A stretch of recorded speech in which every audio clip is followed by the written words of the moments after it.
e ela vai falar sobre o Reino Franco. Pessoal, o que foi o Reino Franco? Por que esse reino é tão importante? Na verdade, a gente tem uma falsa ideia, primeiro colegial, quando a gente fala em Idade Média. Né? A maioria dos alunos, quando a gente começa a perceber o quanto a Idade Média é importante, a maioria dos alunos eles chegam e falam assim: a Idade Média é um período, tio Raul, é um período que a gente chama de período das trevas, né? da economia agrária, dos senhores feudais. E, na verdade, pessoal, o que nós vamos perceber é que a Idade Média, além, claro, de ter o feudalismo, nós tivemos as exceções na Idade Média.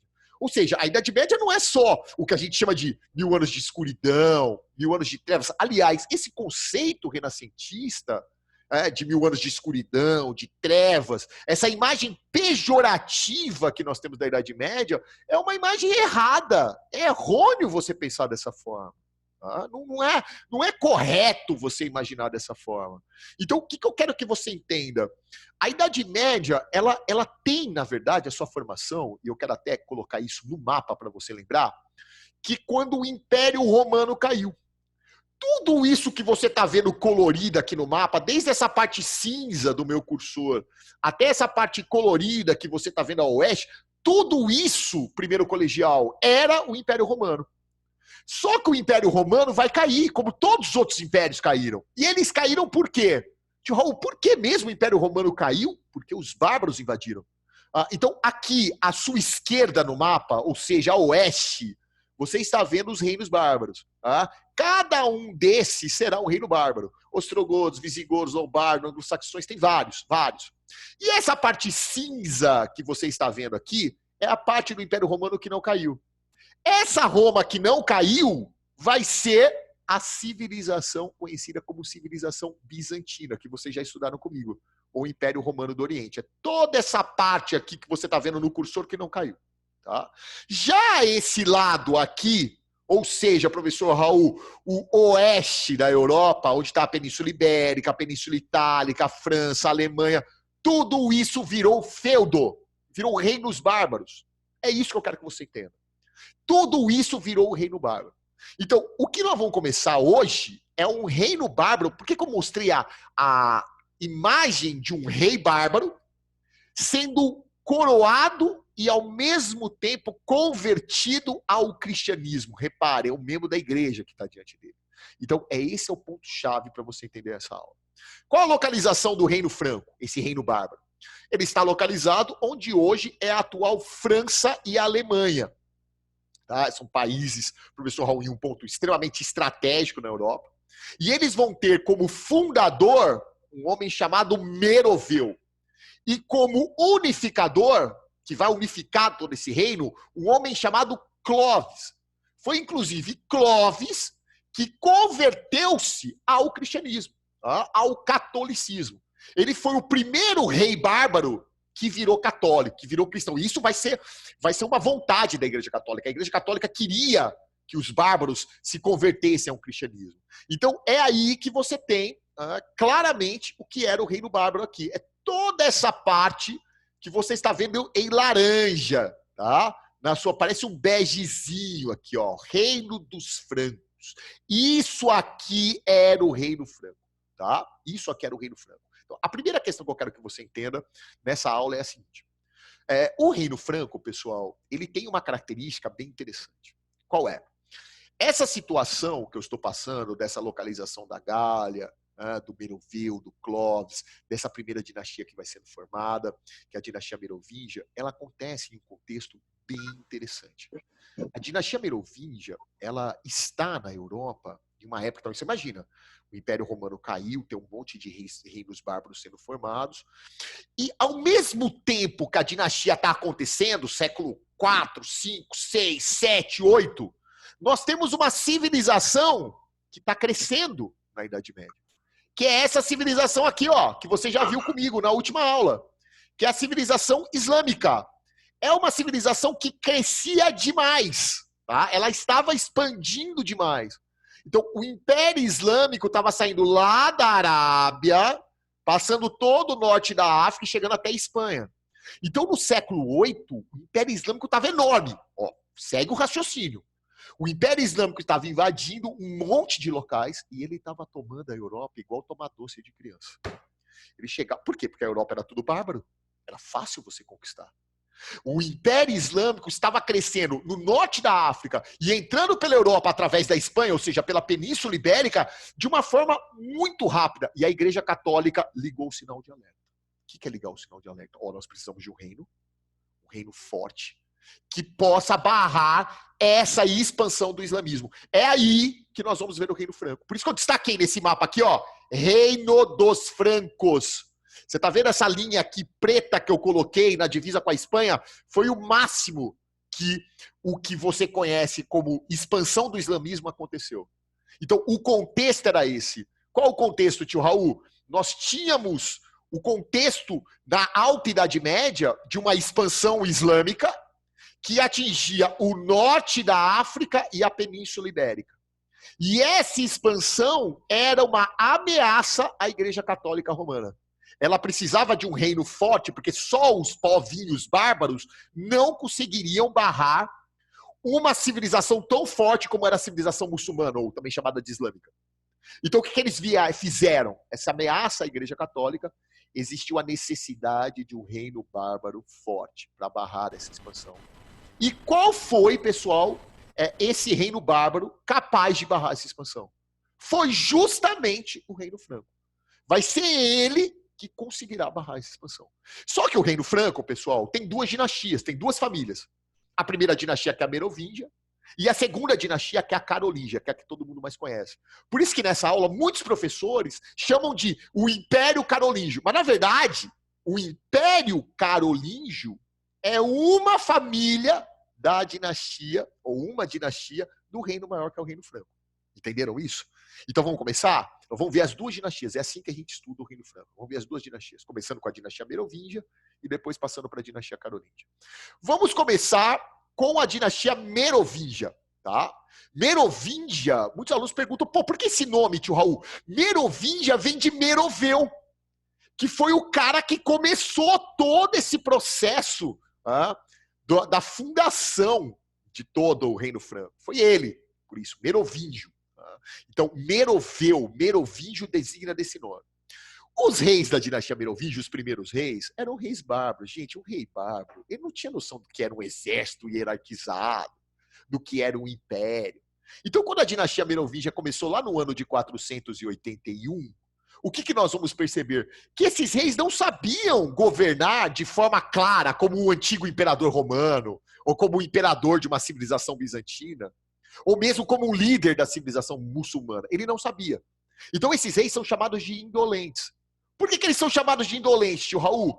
Porque, na verdade, quem governava eram os assessores. Cuidado do jeito que você escreve assessores, tá? Vejo muito aluno colocando C aqui no lugar dos dois S. Por favor. Então, assessores, escrevam correto. Tio Raul, esses assessores, chamados marjódomos, eram eles que governavam. Eram eles que tinham a importância dentro da dinastia Merovingia. O rei pouco tinha de importância. Por isso que eles eram chamados de indolentes. Eles não tinham tanto valor. Agora, os assessores ou marjódomos existiam. E teve um marjódomos que vai se destacar. O nome desse cara é o senhor Carlos Martel. O Carlos Martel, portanto, era um assessor, ele não era um rei. E por que, professor Raul, ele vai ter uma importância enorme dentro da dinastia Merovingia? Porque ele vai barrar a expansão islâmica na Europa. Quando os islâmicos saíram da Península Ibérica para tentar entrar no Reino Franco, para tentar adentrar a Europa, essa expansão vai ser barrada pela famosa Batalha de Poitiers. Ai, francês. Que batalha é essa? Por que a Batalha de Poitiers, em 732, ela é tão fundamental? Porque ela não permitiu que os islâmicos chegassem até o restante da Europa. Então, se você hoje é católico ou cristão, seja o que for, se você não é um islâmico hoje, boa parte disso veio em função dessa batalha.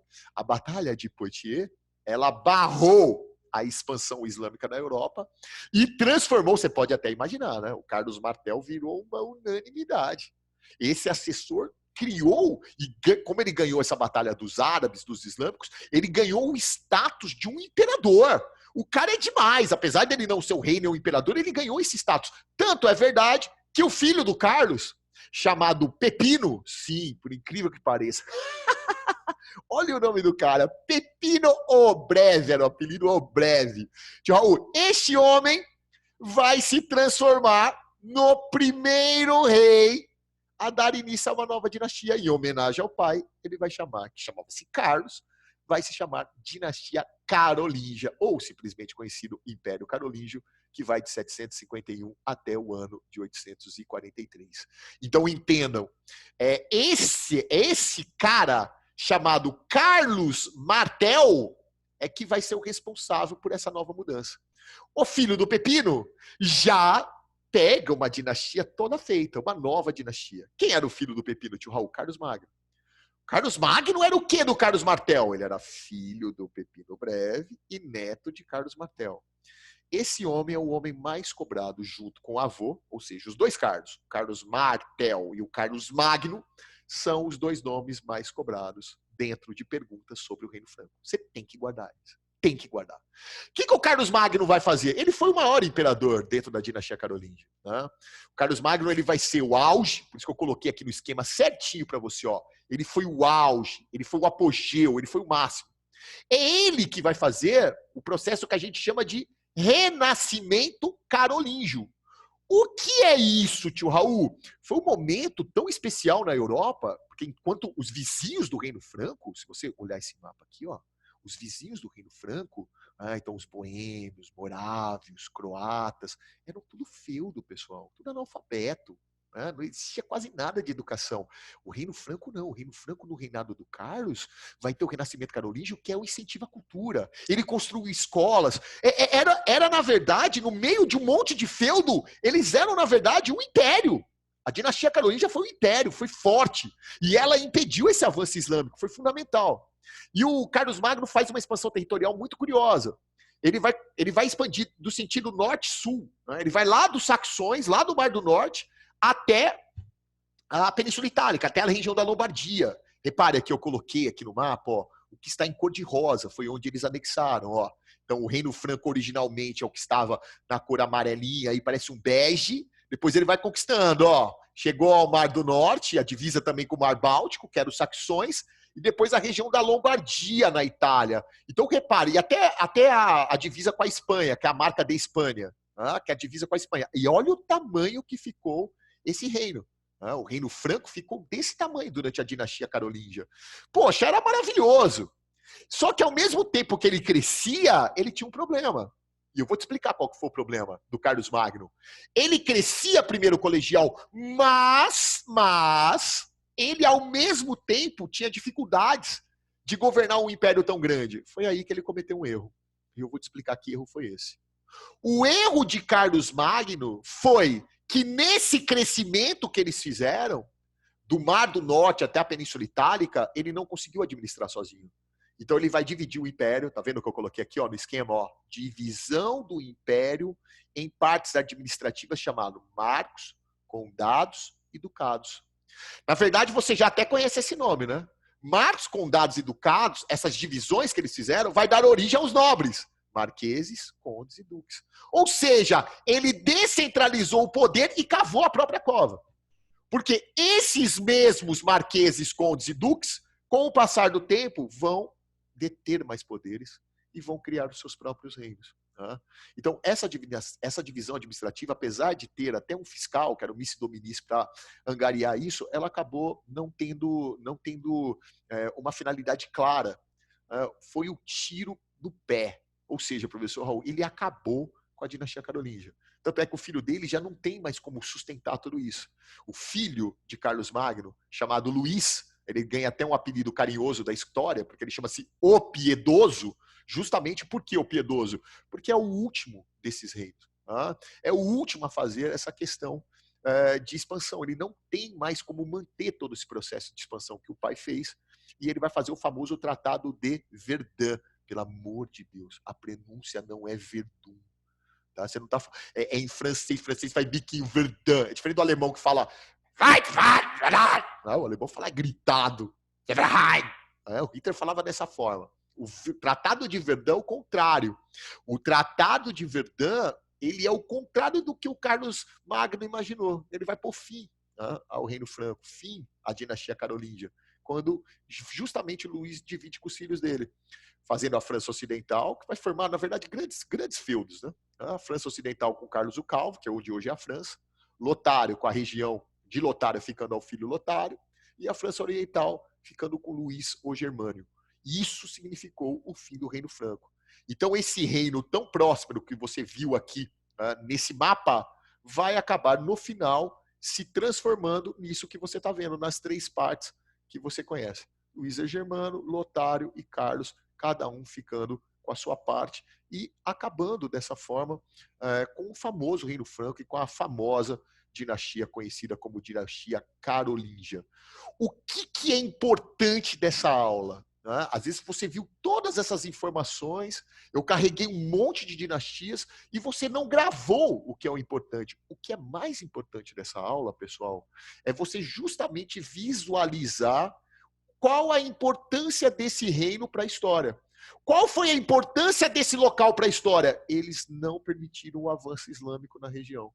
Então, por isso que, como parte final, eu coloco como importância fundamental do Reino Franco isso aqui que eu estou passando para você. Qual foi, tio Raul?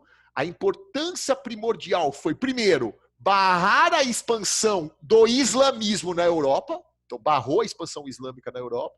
E, além disso, é graças a isso que você hoje é cristão, não é islâmico. Você pode imaginar que se eles tivessem dominado Portugal, Espanha, Inglaterra, e o islamismo tivesse chegado à América na época da colonização, provavelmente todos os nativos americanos também seriam islâmicos. Então, eles barraram o islamismo na Europa e forneceram a base. Então, te coloca aqui, ó, outra importância dele, fornecer as bases para a edificação do feudalismo. Ou seja, o feudalismo é edificado, ou seja, ele passa a ser construído a partir dessa situação. Beleza? Então, guarde resumindo, 2 dinastias, a carolíngia e a merovingia, tá? E a grande questão dessa aula é justamente barrar, aqui ó, que você consegue ver, barrar a expansão, aqui está a divisa com o Reino Franco, barrar a expansão do islamismo sobre esse território. Essa foi a principal importância do Reino Franco. Eu vou parar o compartilhamento e eu quero conversar com vocês em relação a essa aula. Está claro para vocês, pessoal, esse é o momento da gente tirar dúvidas. Tá? Então, é por isso que essas aulas aqui, elas são tão importantes. A gente tem essa